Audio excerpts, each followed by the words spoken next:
Hi, this is Maluk Jamatia. Today I will be teaching you the theory of consumer behavior, which I have not completed in my last video. So, this is my second part of the video on this topic called the theory of consumer behavior. Firstly, I will start with reveal preference approach.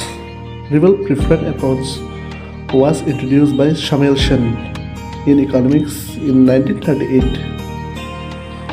Actually, Samuelson played a very great role in economics by establishing the law of demand directly without using the indifferent curve. That's a very great thing. On the last part of the video, what we have done, that is the Marshallian approach and the Hicksian approach, that purely use the psychological and introspective method to explain the consumer behavior. But whereas in the case of Rebellion preference approach, it is totally different. It used to explain the actual behavior of the consumer. In simple, we can come to a conclusion that Rebellion preference approach are of more realistic in explaining the behavior of consumer behavior. But whereas in the case of those two approaches, that is Marshallian and the Hicksian approach, they are of idealistics. A reveal preference approach is totally based on two axioms. The first axiom is weak axioms of reveal preference, and the second is strong axioms of reveal preference. According to these weak axioms of reveal preference, let's assume that there are two bundles of goods, X and Y bundle of goods. Customer can or consumer can choose any bundle of goods, X or Y, X over Y or Y over X, and the choices of consumers are not sticky.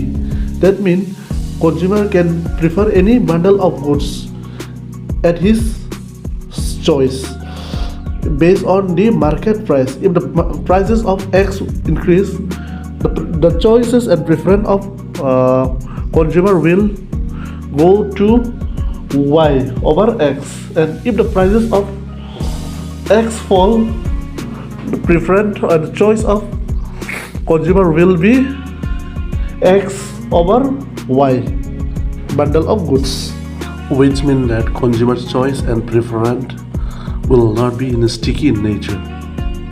Now we will move to the strong axioms of reveal preference approach. In this approach, we will see that the preference and the choices of the consumer will be always sticky in nature. That means consumer will stick to one or each item. As we have seen in the example, we have taken three bundle of goods, X, Y and Z. Consumer can prefer X over Y and Y over Z, and consumer will not prefer Z over Y or Y over X. Consumer will always stick to X as his best or most preferred bundle of goods. That means consumer will always stick to his most preferred bundle of goods. He will not change his choice and preference. He will keep constant on his consumption, although the market price of the commodity or the bundle of goods change. Still, then he will stick to first prefer what he preferred, that is X bundle of goods over other two bundle of goods. The last approach, that is axiomatic approach. This approach will mainly follow the seven axioms. The first axiom is completeness. It assumes that consumer can always compare different bundle of goods. Consumer is said to be complete in his choice. Consumer can prefer X over Y or Y over X. Consumer is indifferent in consuming any bundle of goods, so he doesn't have any complaint or any taste differences. While he consumes one or the other bundle of goods, he feels the same. That is the things what we call it as completeness in this example. The second axiom is transitivity. Consumer is said to be transitivity in nature, which means that a consumer is stable in his ordering different bundle of goods. We can see here that it is arranged in a set. X is prefer over Y is prefer over Z. Consumer prefer X over Z. Here consumer does not break the ordering of his choice. It always keep his ordering in a stable. Third assumption is rationality. If consumer breaks the law of last two assumptions, then consumer is said to be rational in nature. Fourth axiom, that is local non-cessation. According to this axiom, consumer is said to be not satisfied with the bundle of goods that he consumes. He always feels that there is an inferior bundle of goods that still he is missing or she is missing.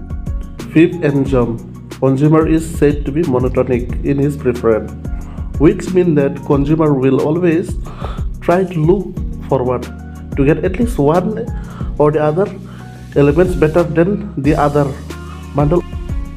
We have clearly seen here using the set theory. I have clearly shown here that X is always better than the Y bundle of goods, as it is expressed in a set term. You can just read it there thoroughly if you wish to. Sixth axiom, that is convexity. Consumer indifferent curve is said to be convex to its origin because consumer will always prefer from average bundle of goods to extreme bundle of goods.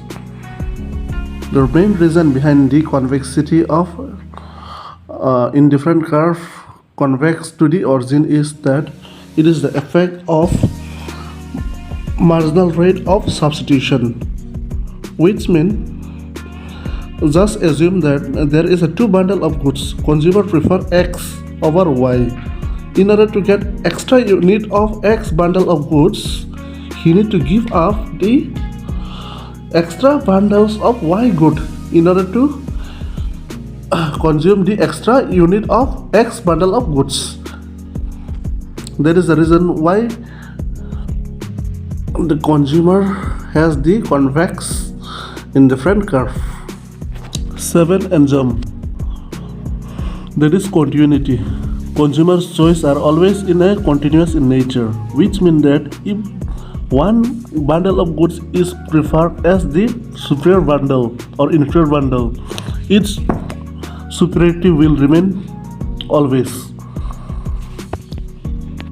Assume that consumer has preferred X over Y as the superior bundle of goods, so consumer will always prefer X bundle as the most superior bundle of goods at any point of time according to this axiom. Thank you guys for watching my videos and keep patient for being with me for a few minutes. I hope you are all happy with the video what I have already done. If not, then kindly suggest where I have made mistakes or error in my videos. I will try to do my better versions of that video and give you the better knowledge.